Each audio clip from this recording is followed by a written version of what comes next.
सबसे पहले इंट्रोडक्शन देंगे कि ऑटोप्सी है क्या। Is a detail medical examination of deceased body to determine the cause of death और द इंजरीज और contribute to the forensic investigation. ठीक है। ऑटोप्सी या पोस्टमार्टम का बेसिक जो मकसद है, वो सबसे पहला मकसद ये है कि कॉज ऑफ डेथ क्या थी, कि किस वजह से इस शख्स की जो मौत हुई थी। ठीक है ना। अब कैसे ये क्यों किया जाता है, मैं आपको इसकी एग्जांपल देता हूँ कि जब फॉर एग्जांपल एक शख्स है, उसके ऊपर 3 फायर हुए हैं, 3 डिफरेंट बंदों ने फायर किए। ठीक है। तो कैसे पता चलेगा कि इसकी जो डेथ है वो किसके फायर से लगने की वजह से हुई है और किस तरह हुई है। तो इसलिए medical examination play an important role in the criminal trial. उसके बाद इंजरीज, जो सी भी इंजरी हुई है वो किस level of, what is the level of the injury. और आपको पता है कि एक पूरा चैप्टर है पाकिस्तान पिनल कोड में जहां पर 337, F1, F2, F3, F4, F5 जितनी भी इंजरीज हैं, ठीक है ना, L2, M2, N2, K2, वो जितनी भी इंजरीज हैं, वो जब तक आपको ग्रेविटी ऑफ द इंजरी नहीं पता चलेगी तब तक आपका वो ऑफेंस या वो सेक्शन नहीं इंप्लीमेंट होगा। सो पोस्टमार्टम की ये credibility in the criminal trial play an very important role. Next चलते हैं। What is the different between the autopsy and postmortem. कोई ज्यादा फर्क नहीं है, बस जो माइनर फर्क है वो मैं आपको बताऊंगा। ये ओरिजिनेट कहाँ से हुआ। सबसे पहले जो ऑटोप्सी को पढ़ते हैं, और ऑटोप्सी जो है वर्ल्ड ओरिजिनेट हुआ था, एक ग्रीक लैंग्वेज है, ग्रीक लैटिन है उसमें से। It's refer to the comprehensive internal and external examination of body. Autopsy में तमाम तर एग्जामिनेशंस की जाती हैं किसी भी बॉडी के ऊपर, इंटरनल, एक्सटर्नल। और उसकी जो एग्जामिनेशन, जब इंटरनल एग्जामिनेशन करते हैं तो उसके अंदर से जो बॉडी पार्ट्स आप स्ट्रेच आउट करते हैं, निकालते हैं, उसकी भी फर्दर एग्जामिनेशन की जाती है। और वो कौन करता है? वो डिफरेंट आपके डिफरेंट आपके जो होते हैं डिपार्टमेंट्स हैं, जैसे पैथोलॉजिस्ट डिपार्टमेंट है, हिस्पेटोलॉजिस्ट डिपार्टमेंट है, वो सब फोरेंसिक के पास चले जाते हैं। उसके बाद कंडक्टेड बाय पैथोलॉजिस्ट। कौन कंडक्ट करता है? पैथोलॉजिस्ट एक स्पेशलाइज्ड डॉक्टर होता है जो ये कंडक्ट करता है।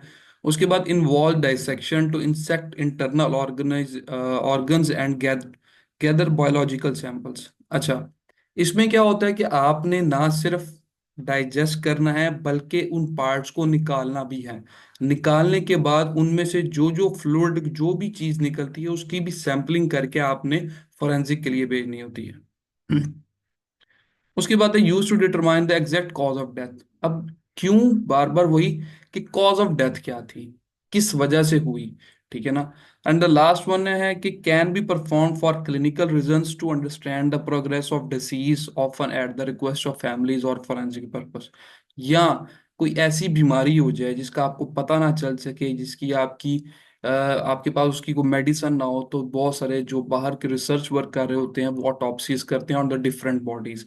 आपको याद होगा कि जब कोरोना आया था, तो कोरोना की जब मेडिसिन नहीं थी तो उस वक्त भी बहुत सारी ऑटोप्सीज की गई थी ताकि पता चल सके कि कोरोना क्या करता है, कितना डैमेज करता है, और उसको कौन सी मेडिसिन ऐसी है जो इसको ठीक कर सकती है। अब आ जाए पोस्टमार्टम। तो वो भी, what is the Greek word, ये पोस्टमार्टम एक लैटिन वर्ड है। इसका मतलब है more general and can be refer to any examination. ठीक है ना। Autopsy is a detail examination, postmortem is any examination. इसमें आपकी इंजरीज भी हो सकती हैं। ठीक है। इसमें आपकी क्रिटिकल कंडीशंस भी हो सकती हैं और आपका डाइजेशन भी हो सकता है। थर्ड है, this could be include a full autopsy और मोर लिमिटेड एक्सटर्नल एग्जामिनेशन। ये फुल अटॉप्सी भी हो सकती है, जब फुल करेंगे तो अटॉप्सी कहलाएगी, जब कुछ स्पेसिफिक पार्ट्स को किया जाएगा तो पोस्टमार्टम कहलाएगा। उसके बाद in some reasons postmortem might be use for describe broader range of death investigation. वही बात कि डेथ की इन्वेस्टिगेशन के लिए पोस्टमार्टम किया जाता है। ठीक है। अच्छा जी, कौन परफॉर्म करता है? Professionals who perform postmortems. कौन कौन से हैं? मैंने पहले बताया, फोरेंसिक पैथोलॉजिस्ट होता है, मेडिकल एग्जामिनर्स होता है, या कॉर्नर होता है। यहाँ पर भी पाकिस्तान में भी जो मेडिकल एग्जामिनेशन करते हैं वो एक स्पेसिफिक डॉक्टर होते हैं। उसके बाद लेकिन हमारे यहाँ पर अभी ऐसी क्या कहते हैं, हमारा मॉडर्न नहीं हुआ कि हमारे पास पैथोलॉजिस्ट अवेलेबल हैं। हमारे पास जो अच्छा जी, instrument use in the postmortem. अब इसको पढ़ने का मकसद क्या है? बेसिकली ये बड़ा इंपॉर्टेंट एलिमेंट है, लेकिन हम लोग जो ये हमारे जो सीनियर्स हैं शायद वो इस चीज़ को ना देखते हो, बट मैं इस चीज़ को समझता हूँ ये बड़ा इंपॉर्टेंट एलिमेंट है। क्यों? क्योंकि जब तक आप पोस्टमार्टम, जब ड्यूरिंग द पोस्टमार्टम आपके वो ये नहीं पता होगा कि कौन कौन से इंस्ट्रूमेंट यूज किए जाते हैं, तो आप जब, जो डॉक्टर है जिसने पोस्टमार्टम किया होता है, जब आप उस पर क्रॉस एग्जामिनेशन करेंगे, तो आपको कैसे क्रॉस एग्जामिनेशन करेंगे? आप इससे बहुत सारी बातें डॉक्टर से ऐसे पूछ सकते हैं जो उसको भी शायद ना पता हो, या अगर पता भी होगा तो वो शायद डिसबैलेंस कर जाएगा। वो कहेगा आपको कैसे पता चल गई? तो मैंने आपको ये चीजें बताने का मकसद यही है। मैं आपको एक एग्जांपल देता हूँ। क्रॉस एग्जामिनेशन, एक डॉक्टर आता है, आप उससे सवाल करते हैं कि क्या आपने ड्यूरिंग द पोस्टमार्टम ग्लव्स पहने थे? अगर वो कह देता है मैंने ग्लव्स ही नहीं पहने, तो फिर वो उस पोस्टमार्टम की क्रेडिबिलिटी खत्म हो जाती है। ठीक है ना? अगर वो आप पूछते हैं कि जो आपने इंसाइज किया था जब बॉडी को काटा था तो किस स्कैल्पल से काटा था, ठीक है ना, वो कहता है जी मैंने स्कैल्पल से काटा था। ये तो मैंने अभी सिर्फ जस्ट आपको बेसिक बताए हैं, लेकिन जब आप डॉक्टर की या मेडिकल की बुक पढ़ेंगे उसमें ईच एंड एवरी इंफॉर्मेशन मिलेगी कि कौन कौन सा साइज का स्कैल्पल यूज किया जाता है फॉर दैट थिंग। ठीक है ना? तो ये सारे इंस्ट्रूमेंट्स हैं, ये आप सारे पढ़ सकते हैं, ये कौन कौन से इंस्ट्रूमेंट्स हैं। अगर आप इसकी बहुत सारी डिटेल में जाना चाहते हैं, और जाना भी चाहिए अगर आपने क्रिमिनल ट्रायल करना है, तो दो बुक्स हैं, आप रेफर उसको, या तो अगर आपके पास अवेलेबल हैं तो वेल एंड गुड, नहीं तो आप उसको मंगवा सकते हैं। मैं आपको बता देता हूँ उनके नाम। मोदी की मेडिकल जरिस्पॉन्डेंस, और डॉक्टर पारिक की मेडिकल जरिस्पॉन्डेंस। जितने भी क्रिमिनल लॉयर्स हैं, जितने भी बड़े बड़े वकील हैं, वो सारे के सारे इस दोनों बुक्स पे रिलाई करते हैं, दोनों बुक्स को पढ़ते भी हैं और उनके रेफरेंस भी पुट करते हैं। अच्छा जी, अब हमारा नेक्स्ट है कि रेलिवेंट सेक्शंस कौन से हैं जो इस चीज को डील करते हैं। ठीक है ना? तो वन सेक्शन 174 पुलिस इंक्वायरी जिसे कहते हैं, जब रिपोर्ट बनानी होती है पुलिस ने, तो उसमें सारी चीजें पुलिस ने अपनी डिटेल इन्वेस्टिगेशन में चालान सबमिट करने से पहले अपनी डिटेल इन्वेस्टिगेशन में ये सारी बातें डिस्कस करनी है। कौन कौन सी? पुलिस इंक्वायरी कैसे की, कॉज ऑफ डेथ क्या था वो आपने बताना होता है, अननेचुरल था, सस्पिशियस था, ठीक है ना, ये सारी चीजें पुलिस ने 173 174 चालान जमा कराने से पहले जब इन्वेस्टिगेशन करनी है तो उसमें ये बातें जिक्र करनी है। सेक्शन 176 है inquiry by magistrate in cause of death. For example, अब ये क्या चीज है? If there is a doubt or foul play suspected in a death, the magistrate may order an inquiry or call for postmortem examination to ascertain the death। कई दफा ऐसा होता है कि एक बंदा घर था, उसकी डेथ हो गई, ठीक है ना, वो घर पे था और और उसके जो आसपास के लोग हैं वो कहते हैं जी जी सडन डेथ थी, जैसे नॉर्मल हार्ट फेलियर हो गया।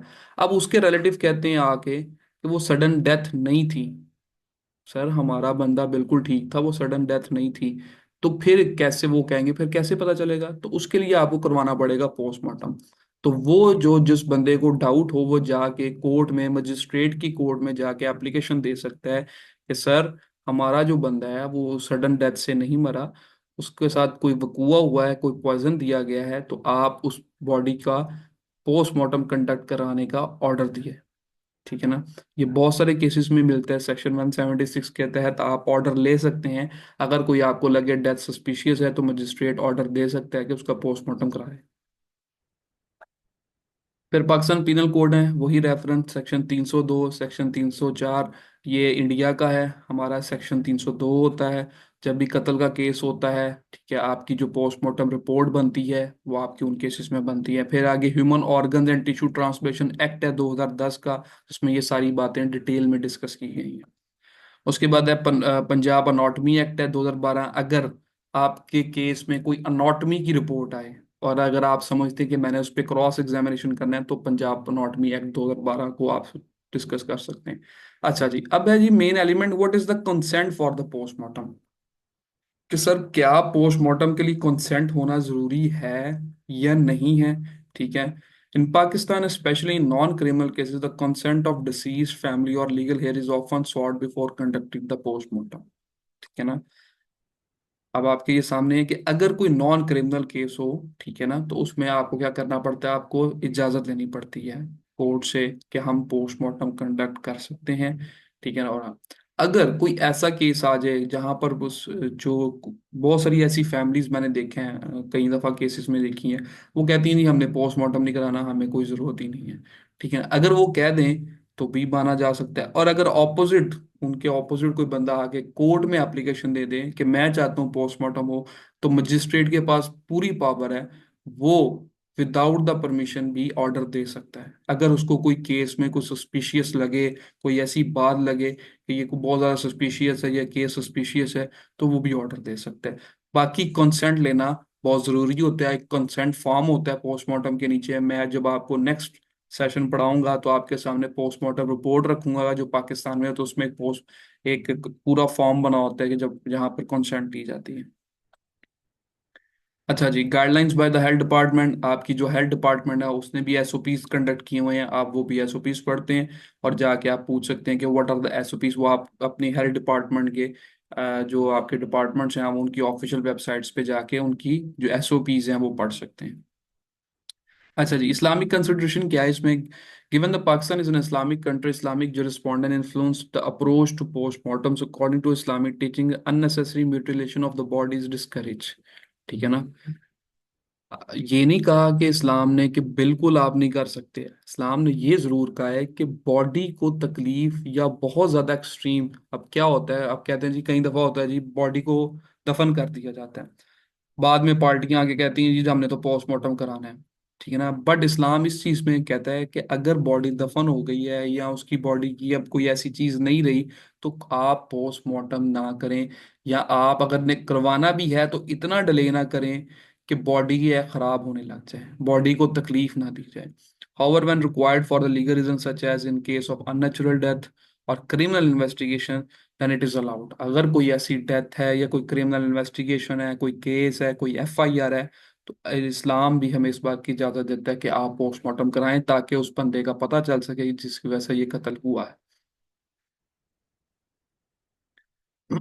टाइप्स ऑफ अटॉप्सीज क्या है? सबसे पहले फुल ऑटोप्सी एक होती है जो पूरी बॉडी की एग्जामिनेशन होती है, जिसमें तमाम तर पार्ट्स को निकाला जाता है, उनको प्रॉपर स्टडी किया जाता है, उनको देखा जाता है, उनके ऊपर भी वर्किंग की जाती है। एक होती है partial autopsy, examination of certain organs और बॉडी रीजन। एक होती है सिर्फ कुछ कुछ पार्ट्स को वो देखा जाता है, या जो डैमेज पार्ट्स हैं सिर्फ उनको देखा जाता है। जैसे अब एक गोली है, समझे दो गोलियां लगी हैं, एक लगी है लंग्स के ऊपर, ठीक है, और एक लगी है स्प्लीन पे, ठीक है ना? तो सिर्फ फिर उन दोनों को जब आप देखते हैं, बाकी बॉडी पार्ट्स को टच नहीं करते, तो उसे कहते हैं पार्शियल ऑटोप्सी। एक होती है फुल, तमाम तर ऑर्गन्स को निकाल के उसको देखा जाता है। लास्ट है forensic autopsy, performed when the cause of death is related to the legal issue. ये होती है कि जब फोरेंसिक ऑटोप्सी होती है जब कोई लीगल इशू आ जाए, तो फिर फोरेंसिक टीम भी at that time during the autopsy जो डॉक्टर होता है उसके साथ मौजूद होती है। ठीक है ना? हमारा जो आज का फर्स्ट सेशन है वो एंड होता है। आपका जो हमारा जो टारगेट है वो है question answers in this session. जितना हमने पढ़ा है, अगर किसी का कोई सवाल है तो पूछ सकता है। जितने सवाल आप करेंगे उतना ही आपका फायदा है। So kindly, mike is open for the questions.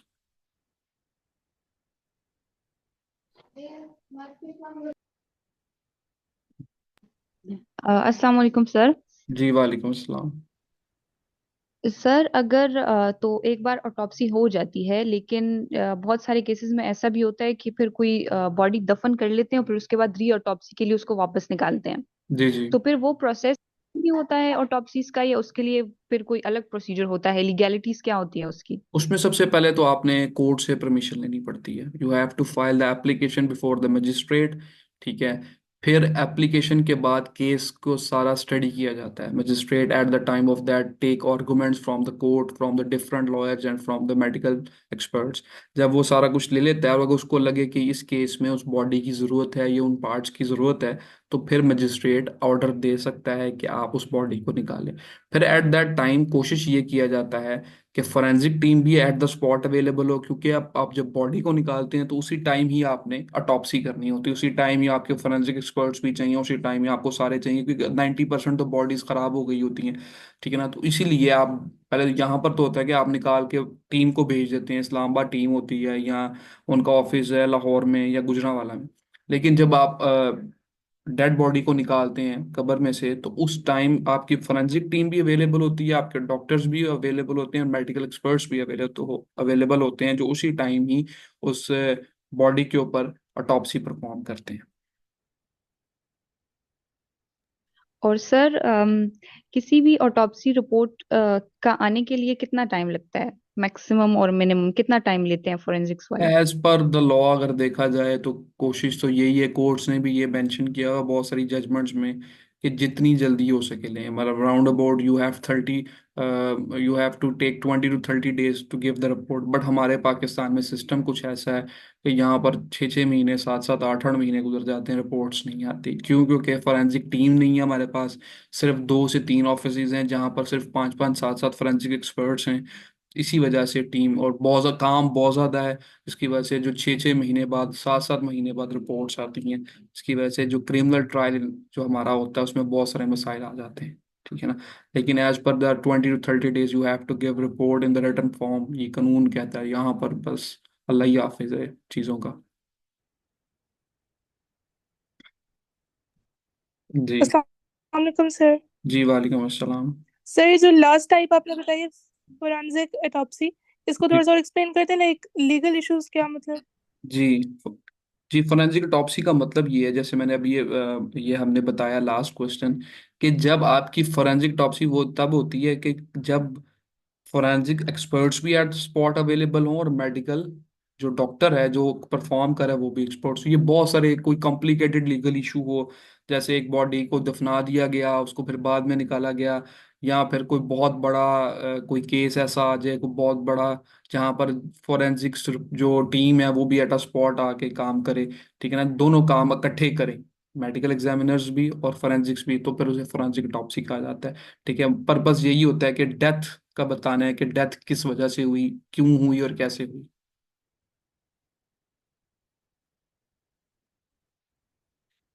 Ji. Ji students, questioning please, आपकी तरफ से क्वेश्चन नहीं आ रहे हैं। सर मेरा क्वेश्चन थोड़ा सा प्रैक्टिकल पॉइंट ऑफ व्यू से। सर जिस तरह हम देखते हैं कि मेडिकल एविडेंस कॉल होती है कोर्ट में, तो सर इसमें जो जिस डॉक्टर ने वो किया होता है, पोस्टमार्टम नहीं किया होता है, एक तो सर वो होंगे, इसके अलावा सर कौन कौन से एविडेंस होती है, मेडिकल एविडेंस जो कोर्ट में कॉल होती है? एक तो जिसने क्या कहते हैं इसमें जो चेन ऑफ द एविडेंस है वो स्टार्ट होती है, सबसे पहले जिसने सबसे पहले जो मौके पे गया उस पुलिस वाले ने आना है। फिर जो मेडिकल एग्जामिनेशन वो आता है, जो जिसने मौके पे से चीज़ें उठाई होती हैं, जैसे गोलियों के होल उठाए हों, या जिसने बॉडी को उठा के लेके आया हो उसका आना होता है। फिर जिसने पैकेट्स बनाए होते हैं, जैसे खून का सैंपल लेते हैं, ठीक है ना, फ्रॉम द ग्राउंड्स, वो भेजते हैं। ठीक है ना? उसके बाद आते हैं आपके डॉक्टर्स जिन्होंने मेडिकल परफॉर्म किया होता है। ठीक है ना? फिर वो आते हैं। उसके बाद आपके फोरेंसिक्स टीम आती है। अगर आपने कोई बॉडी का पार्ट, फॉर एग्जांपल आपने लंग्स भेजे थे ऑटोप्सी के लिए, सॉरी फोरेंसिक के लिए पैथोलॉजिस्ट डिपार्टमेंट में, तो फिर जिस बंदे ने वो टेस्ट परफॉर्म किया है वो भी आता है और कोर्ट में आके अपना बयान देता है, और उसके ऊपर आप क्रॉस एग्जामिनेशन करते हैं। जी थैंक यू सर। जी।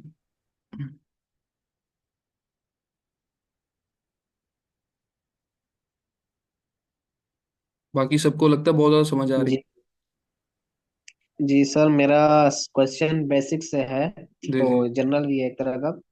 जब सर ये मर्डर हो जाता है तो उस वक्त तो पुलिस मतलब वगैरह आ भी जाती है और बॉडी को ले भी जाती है, मतलब जो सारा प्रोसेस होता है वो अंडर पुलिस हो जाता है। मतलब अब वो पुलिस की कस्टडी में होता है कि किस इसको लेकर जाना, और दूसरा जो ये 14 दिन का चालान रेडी करते हैं उसमें ये मेडिकल वगैरह ये सब कुछ करके उसके बाद बॉडी को पोस्टमार्टम के बाद फैमिली को दे देते हैं, या इन्होंने कोई रखना होता है? ये जरा सीन थोड़ा बेसिक से समझा दे ताकि ये क्लियर हो जाए। अक्सर हमने सुना है कि मर्डर हो गया है, बॉडी पोस्टमार्टम को चली गई है, मतलब इस तरह का। तो ये सीन जरा सर थोड़ा समझा नहीं नहीं, ये बात बिल्कुल गलत है। पोस्टमार्टम के फौरन बाद जो बॉडी को पैक करके, ठीक है ना, जो भी उनके रिलेटिव्स होते हैं उनको दे दिया जाता है फौरन। जब जिस तरह ही सारा कुछ होता है उसी टाइम ही वो बॉडी को हवाले कर देते हैं, और उसके बाद बॉडी की जरूरत नहीं। हाँ, कोई ऐसा रेयर केस आ जाए, पाकिस्तान में तो अभी ऐसे कोई रेयर केसेस नहीं आए, मैंने देखे ना सुने हैं।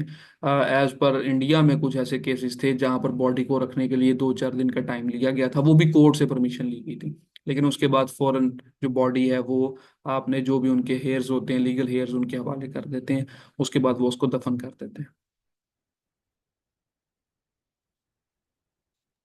सर मेरा ठीक भी हो एक गया सर। क्वेश्चन है। जी जी, पूछे नेहा। सर क्वेश्चन ये है कि अगर जो बंदा मर गया है, जो मैयत है, अगर उसने पहले से स्टेटमेंट दी हो कि मेरा पोस्टमार्टम ना किया जाए, तो क्या फिर भी कोर्ट ऑर्डर दे सकती है? बिल्कुल, वो उसकी स्टेटमेंट क्रेडिबल है अगर उसने ऐसी कोई स्टेटमेंट दी है, ठीक है, लेकिन वो देखे ना, सरकमस्टांसेस देखने हैं। अगर तो उसकी नॉर्मल डेथ हुई है, कोई मसला नहीं, फिर तो कोई जरूरत ही नहीं। हाँ, अगर कोई ऐसी जगह पे डेथ हो गई या उसके घर वालों को लगा कि मैं आपको ना इसको थोड़ा शॉर्ट करके बताता हूँ, एक एग्जांपल के थ्रू बताता हूँ। फॉर एग्जाम्पल, एक बहुत रिच आदमी है, ठीक है ना, बहुत ज्यादा रिच पर्सन है, जिसकी बिलियंस की प्रॉपर्टी और मिलियंस की प्रॉपर्टी है, ठीक है ना। अब वो अकेला रहता है, उसके बच्चे सारे आगे पीछे हैं, ठीक है। वो अपनी एक विल में लिख देता है, जी कल को मैं मरा तो मेरी कोई ऑटोप्सी वटोप्सी नहीं पा आपने परफॉर्म करनी, मुझे बस ऐसे ही दफन कर दी। अब उसके घर वाले या बच्चे आ जाएं जब वो मर जाता है, वो आगे जी इल्जाम लगा देंगे कि ये जो इसका ये सडन डेथ नहीं थी, ये तो जो नौकर है हमारा उसने इसका पॉइजन दिया था। हाँ, फिर देखा जाएगा कि क्या जरूरी है, फिर कोर्ट देखती है, फिर मजिस्ट्रेट देखता है कि what are the circumstances of the case, ठीक है ना। अगर तो जरूरी होगी तो फिर कोर्ट ऑर्डर दे देगी, और अगर उसको लगेगा कि ये केस बिल्कुल फारिग है, इसमें कोई ऐसी एलिमेंट नहीं है, और ये सब बातें टोटली फैब्रिकेटेड हैं, तो वो उसी टाइम कह देगा नहीं जरूरत नहीं है, दूसरा कॉन्सेंट जो बंदा है जिसने विल भी लिख के गया हुआ है, तो उसको एडमिसिबल करके आपका बॉडी को दे देगा, वो कहेगा जी इसको दफन कर दें। तो it's take all because of the circumstances, what are the case circumstances.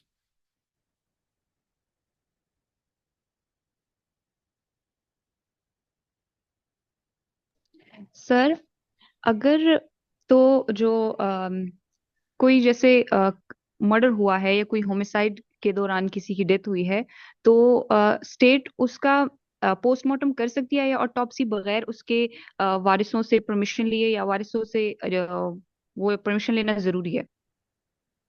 The court, in if there is a homicide, ठीक है ना, फिर जो है विदाउट, अगर without the consent, for example इसकी मैं एक एग्जाम्पल दूँ। एक बंदा कत्ल हो गया, ठीक है, और उसके वारिस कहते हैं जी हमने पोस्टमार्टम नहीं कराना, ठीक है ना। पुलिस अगर लिख के दे दे मजिस्ट्रेट को कि हमें जरूरत है उसके पोस्टमार्टम की, तो फिर कोर्ट इजाजत दे सकती है।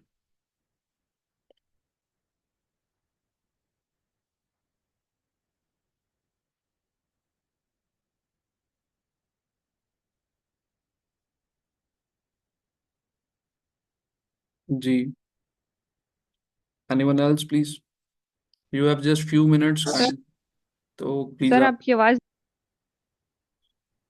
जी, मेरी आवाज क्लियर है सबको?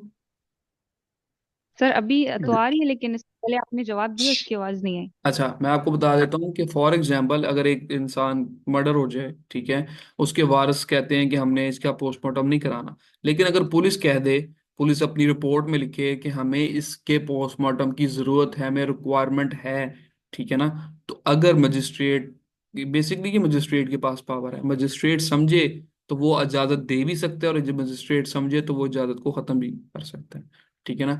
लेकिन कंसेंट बेसिकली हमारे, जब जब आपके सामने स्टेट आ जाती ना, when there is a case between the state and you, फिर कंसेंट वो समझे वो सिर्फ एक खाना पूरी है। कंसेंट कंसूंट फॉर्म वो बनाया हुआ जरूर है, लेकिन वो सिर्फ एक खाना पूरी है, ठीक है ना। फिर पुलिस वाले लिख के भेज छोड़ते हैं जी हमें तो बड़ी जरूरत है, हमारा तो इसके बगैर पोस्टमार्टम ने किया तो हमारा तो बगैर गुजारा नहीं है, ठीक है ना। तो इसलिए बेसिकली वो कंसेंट फॉर्म बना तो हुआ है, लेकिन उसकी कोई क्रेडिबिलिटी इतनी नहीं, बस वो सिर्फ साइन अंगूठे कराने के लिए बना हुआ है, ठीक है ना। ये बेसिकली पावर है मजिस्ट्रेट की, he has the power to decide कि इस बॉडी पे पोस्टमार्टम होना चाहिए या नहीं होना चाहिए। सर सुसाइड के केस में भी ऐसा ही होगा? सुसाइड के केस में तो 99%, जो है वो पुलिस वाले लिख के देते हैं कि जी हमने पोस्टमार्टम कराना ही कराना है।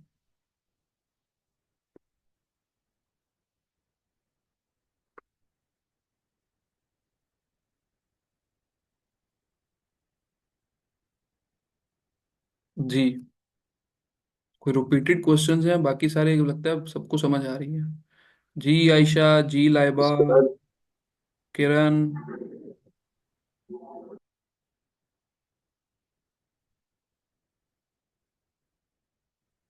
जी कोई पूछना चाह रहा था सवाल?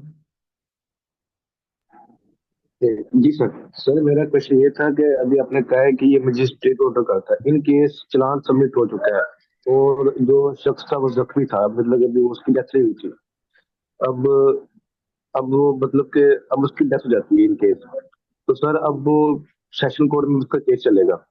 ठीक है, अब सर जो सर पोस्टमार्टम का जो ऑर्डर करेगा सर वो सेशन कोर्ट करेगी कि दोबारा फिर वो मजिस्ट्रेट के पास जाएगा और दोबारा फिर मजिस्ट्रेट से मजिस्ट्रेट ऑर्डर पावर, करेगा। मजिस्ट्रेट से पावर लेनी, मेडिकल से रिलेटेड आपने जब भी आना है आपने दोबारा मजिस्ट्रेट के पास आना है। यू हैव, आपने री एग्जामिनेशन करवाना है मेडिकल, आपने बोर्ड बनवाना है मेडिकल का, आपने मेडिकल में दोबारा ऑटोप्सी करवानी है, आपने पोस्टमार्टम करवाना है, आपने एमएलसी करवाना है। वो जब जितनी भी इजाजतें हैं वो सारी आपको जो मजिस्ट्रेट है इलाका का, जो मजिस्ट्रेट है वो देता है। Okay sir, thank you. Alteration of the charges, अगर आपने चार्ज को अल्टर करना है तो वो भी, हाँ अगर को सेशन कोर्ट में ये अल्टरेशन, चार्ज में अल्टरेशन का मैं आपको बता दूं, अगर मजिस्ट्रेट के पास केस लगा हुआ है तो फिर अल्टरेशन मजिस्ट्रेट करेगा। अगर सेशन कोर्ट में तो उसकी अल्टरेशन ऑफ द चार्ज जो होता है, ठीक है ना, जो ऑफेंस को ऐड किया जाता है वो फिर वही करेगा। बाकी जो मेडिकल से रिलेटेड सारा मामला है वो सारा मजिस्ट्रेट के पास पावर है। जी सर, जब ये मर्डर केस लाइक है तो जो फ्रेम ऑफ चार्ज होते हैं जिसे हम कहते हैं कि फर्द जुर्म कर लगा रहा है, तो मतलब सेशन कोर्ट, जी तो जी सेशन कोर्ट लगाएगी सर। जी जी, वो फिर सेशन, अगर सेशन कोर्ट में ट्रायल है तो फिर सेशन कोर्ट लगाएगी।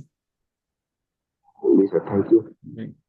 So you have just 5 minutes. The session is over. If you have any other questions regarding the practice, any other thing, so kindly ask. So there are just 4 minutes.